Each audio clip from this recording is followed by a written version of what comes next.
Good evening. I'm Victor Paget, And I'm Lee Sumlin. and we're with the Estate Buyers Bargain Center. And also, you might know it as the Rocky Mount Wilson Flea Market. We're in Elm City. And to get to the location, directions are you will go, leaving Rocky Mount, you will go down 301. And the only place on 301 headed toward Wilson, there's like an island of trees, I call them. You pass by the island of trees, make a U-turn, and come back like you're coming back to Rocky Mount. And when you make that U-turn, it's less than a quarter of a mile. You'll see the American flags when we usually have an open sign flag flying, and just turn off to we'll be on the right. And that's approximately 12 or so miles outside of Rocky Mount. And just we're there from Monday, Tuesday, closed Wednesday, Thursday, Friday. We're there from 9:30 to 5 those 4 days. And then on Saturday, we're there from 9:30. We're from 9 to 5 on Saturdays. Yes. So just come on out and give us a visit. We just are getting things ready for Christmas time, and we have a whole lot of new items out. We were pulling off the stuff we've been saving all year from Christmas, and we're putting it out right now. And we'll just come by and take a look at it. I hope you enjoy it. We have some interesting things this year. We have lots of small village houses and stuff like that, and strings to put on the tree, whatever you like to decorate. We got some unusual items, but it's pretty decent stuff. That's from the estates that we purchase. We buy estates all year long. That is the main thing that we do, which is why you're seeing the name change. And mostly we buy estates from people. We've been here in Rocky Mount doing it 41 years now, and we've been around a little while. Yes, if you're just downsizing, which a lot of people are doing nowadays, or if you're selling the whole house of your contents of your home, we will come in and just buy one room, or we'll come in and buy the whole contents. And if you got we used to always call them pack houses or shed or an outbuilding, let us know about those too, because we will buy everything that's there. And we offer sell like a service where we'll go in, and when you come back to the home, that your house will be pretty clean. And I don't dust, okay? And I don't run the vacuum, but I will clean out all the ingredients, so when you come back to the home, your home is pretty cleaned out there for you, and we will buy the entire estate of the items that the family has gone through. And depending upon the size of the estate, most of the time we're in one day and we're done. We don't dilly-dally. We come in and we get it out. So it's make it kind of convenient for most people. Occasionally we have to have 2 days on a very large estate, which we just received, a very large, Yes. nice estate. And we keep finding new things, and people keep calling us and bringing us different things. We're going to look at some very nice furniture tomorrow, as a matter of fact. We normally go out and look at estates on Wednesday, and we don't go out on the rest of the week, but this week we've got so many to do, we're going out. Also, if you're a small dealer and you decide you want to get out of the business, we also will buy you out. We've been, like I said, we've been through a little bit of everything.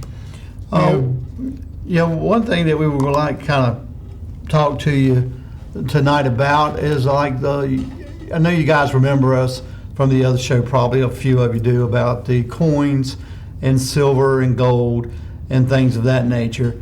And something we still do, we still buy gold and silver.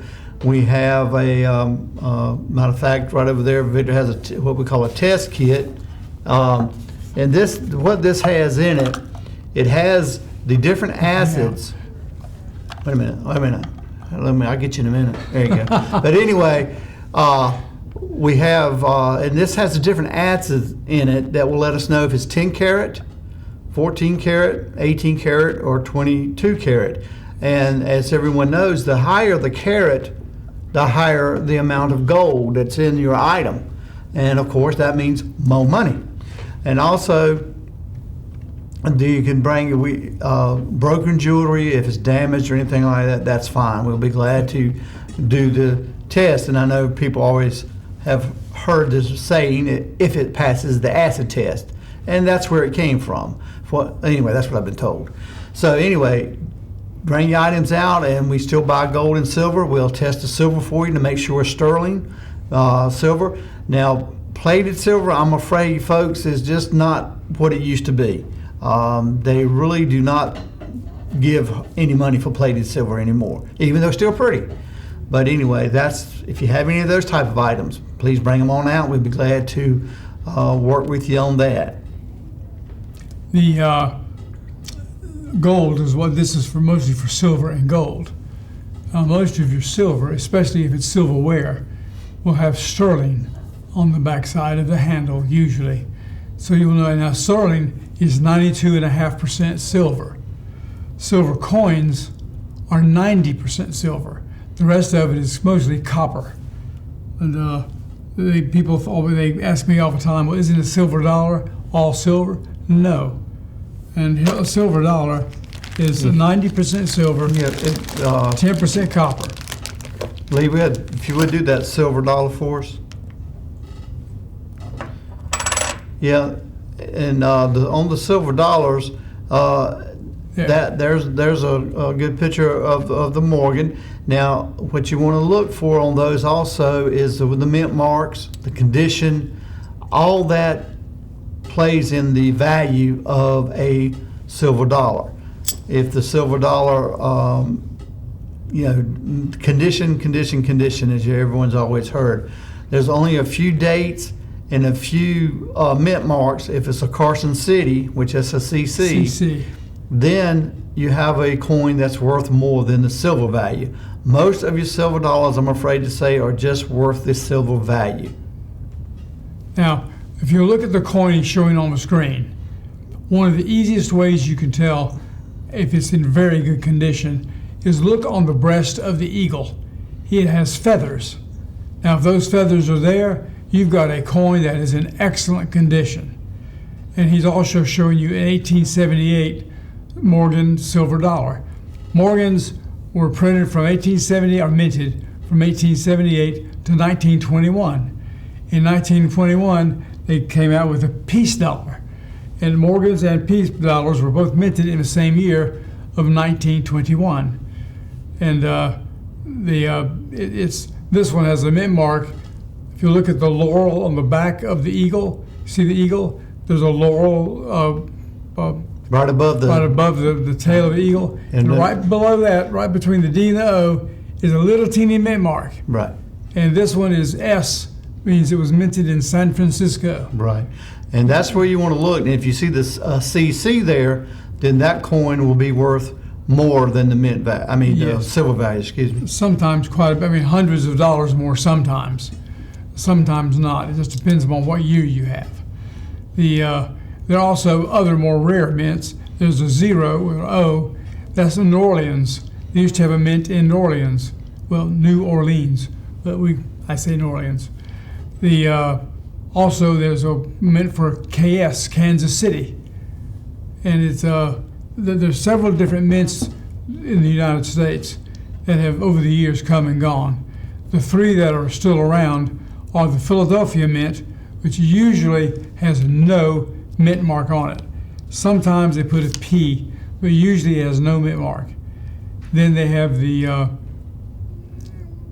forgot which one's next. Denver, Colorado, and that's the senior moment, folks. And then the last one, this time is S for it's San Francisco. Now the S mint today has become more and more of one where they print the proof coins, and they don't release those as much as they used to. The more common ones you will see is the Philadelphia, which is no mint mark, or the D for Denver, Colorado. Most S's now are in proof packs or some kind of special mint. But remember, all right, your silver dollars thank you, Lee. are not worth one silver. Silver dollars are not worth with $1 American money. But silver dollars are minted and they're 90% silver, In- not 92.5, not 100%. They're 90% silver. Now, Period. folks, another thing that we'd like to mention now is that we're talking about silver coins. Nickels, like this little roll here of nickels, they are not silver, guys, okay? Let me correct myself. There was a couple of years that some have silver in it. Now, in your proof sets, they're silver also. They have the silver proof sets. But as a general rule, a nickel is a nickel because it's made out of nickel. Right. And buffalo head nickels or Indian head, buffalo, whichever way you like to say it, a lot of people come in, but the bad thing about those, most of the time the date is worn off of them. And so they really have, basically they're worth 5 cents. From that standpoint. Now, the next one, of course, a dime. I don't have a dime on the table, but dimes are from 1964 back. They are silver. Any coin that's 1964 or older will be silver. Like Victor just said, 90% silver.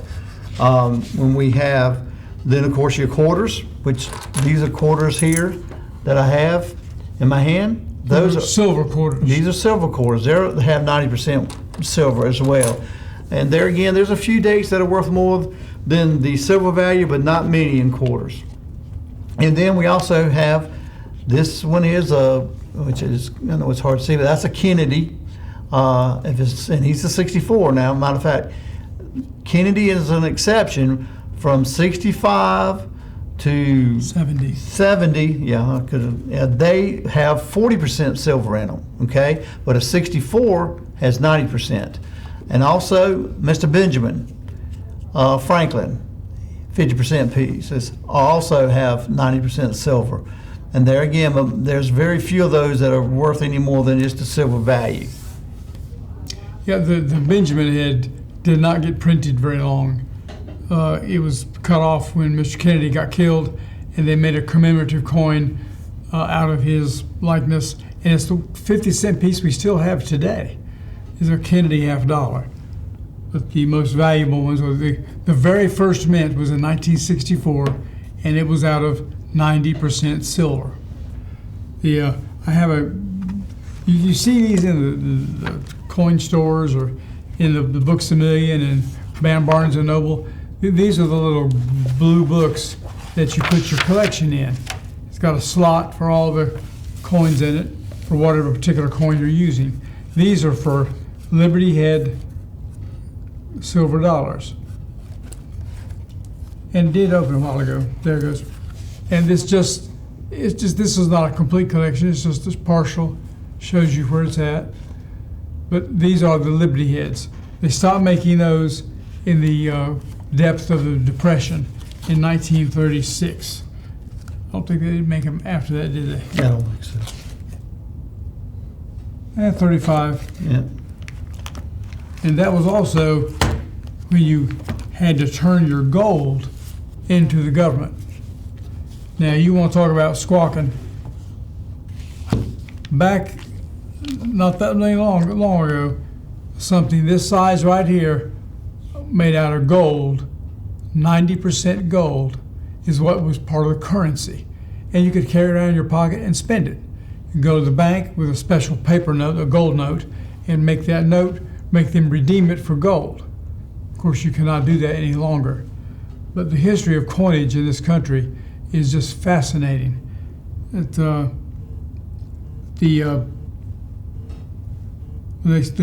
started collecting all the gold, took the gold up during the Great Depression, and we went off of the gold standard. You could go and turn your gold in, and you could get a little bonus from the government. Instead of getting $20, you get $22 or $22.50 in silver or in paper money, and the government would take your gold. Now, here's a little interesting fact most people do not know. Fort Knox is where most of that gold is at that was collected from the public in the 1930s. That they had to put it somewhere. They created Fort Knox. And Fort Knox is just like a real bunker type safe, guarded by federal troops. All the rumors around that, there are so many rumors. It does not have automatic machine guns that pop up out of the ground if you get too close. It's just a regular old fort, and each bar is worth, well, it depends upon what the worth of gold is. Today, gold is worth about $1,900 per ounce. Now that's a pure ounce. That's 0.999 ounce. It's worth that much. If it's a coin, most of your gold coins or gold jewelry are 10 karat. 10 karat means it's 42.5% silver. The rest of it is zinc or copper or some other base element. The 14 karat, which is much brighter, is 58.5% gold. The rest of it again is zinc or other metals, like even throw some nickel in there sometimes, copper. And then 18 karat is the winner, 75% gold. Now if your jewelry is 18 karat, it's going to be worth a little bit of money. Now you also have things like you get 22 karat sometimes in jewelry, especially jewelry that comes out of the Middle East, like Afghanistan and Iran and Iraq. Most of the gold jewelry there is 22.5% gold. And it's not 24, although you can find 24, but it's not 24 because it's so soft that if you try to wear it, it'll wear through the hole, and that's why they don't wear their jewelry except at very ceremonial functions, because they can't. It would literally fall apart. Right. And this is one reason we bring out this kit. If you guys bring us some jewelry that you want us to test, because you got to be real careful about the jewelry nowadays, because it is gold plated, gold filled, and what that means is it's like a veneer. It's a very thin layer of gold over usually copper. Very thin. And one way you can test it out, even if it's marked, because sometimes it's even marked incorrectly. It's got to be a strong magnet. You can take a magnet with you to the jewelry store. A lot of them don't like you to do this, but you can take a strong magnet to the jewelry store and test it. But most jewelers will tell you they're trustworthy. And they'll let you know whether it's gold filled or gold plated. And one way you can tell is when you look at the clasp, it will have a GP on it. And if GP's on it, that means gold plated, or GF, gold filled. And if it sticks to the magnet, it is gold filled. Now sometimes if it's very heavy plated, it will not stick to just a regular magnet. It's got to be a super strong magnet. And that's one reason why we break out the kit and test your jewelry there with the acid, because the acid does not lie. If it does not turn color, then with the acid, then you know it's 10 karat or 14 or 18, like Victor was just saying. And that's the way, and you'll also know. So, but most jewelers will, tell you the truth about it, and just test it.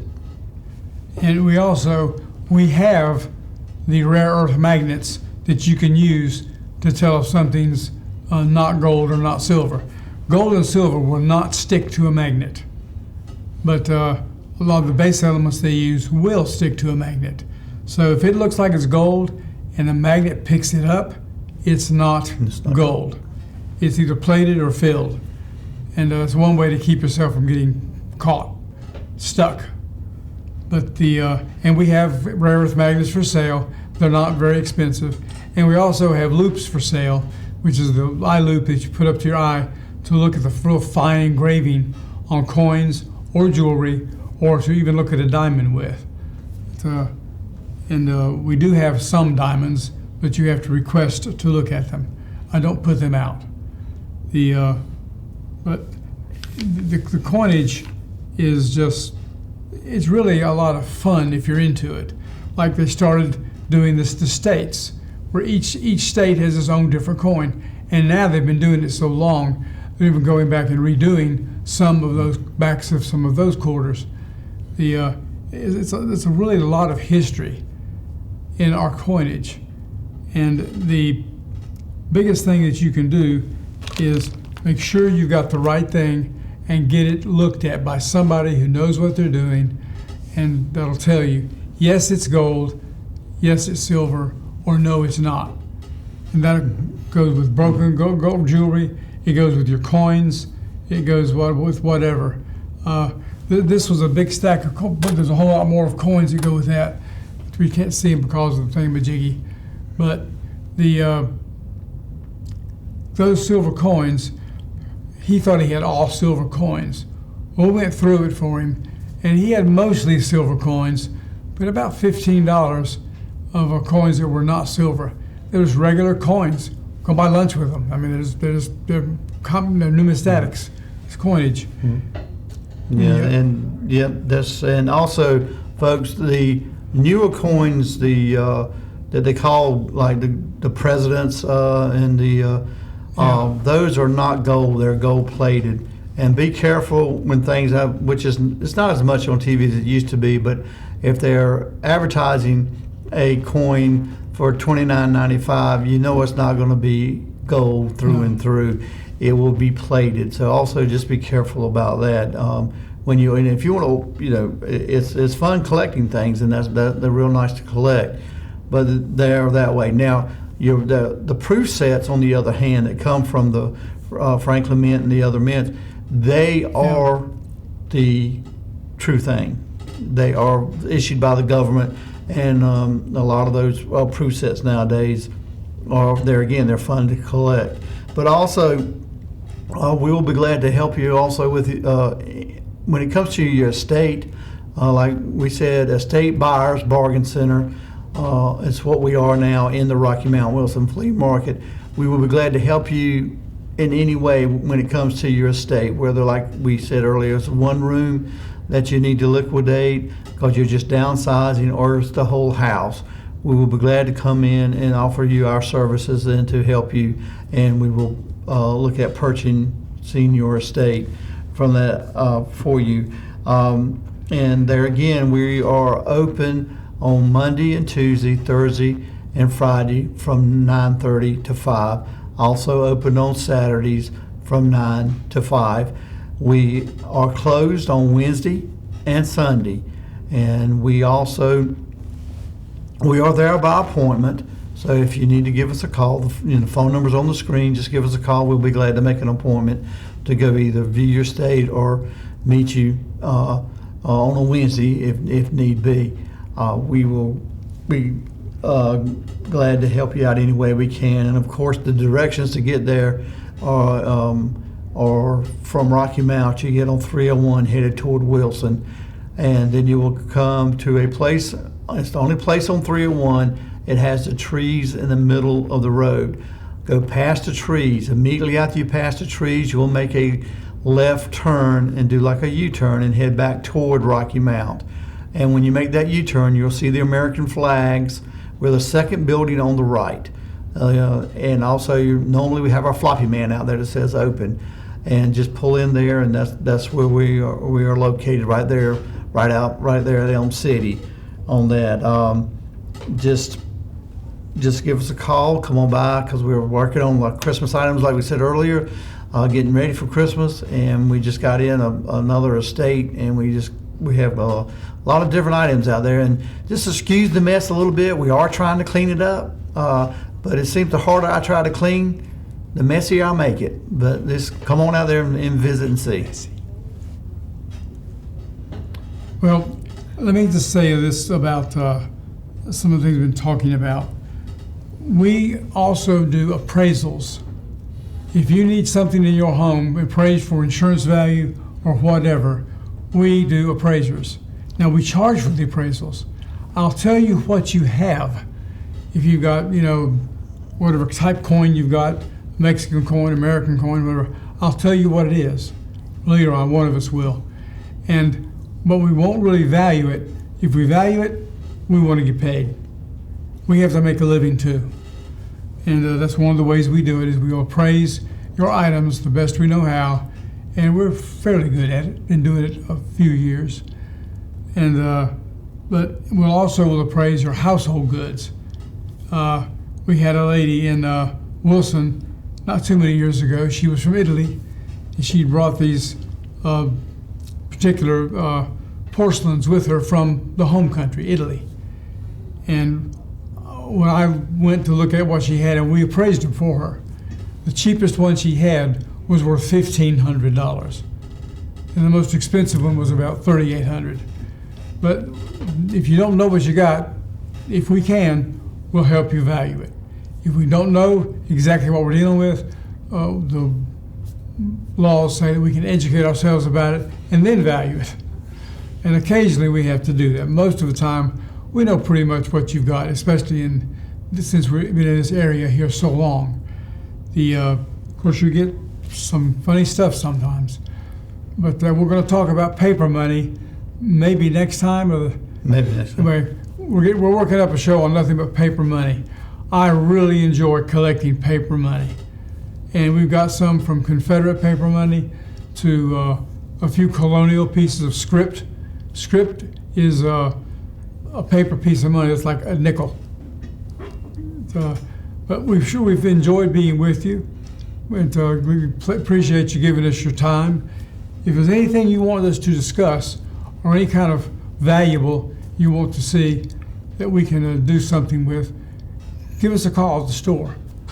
And we'll put it down a list and we'll see if we can't make a program out of it or have a program out of it. But we really have enjoyed being with you. Again, I'm Victor Paget. I'm Lee Summerlin. And we'll see you next time.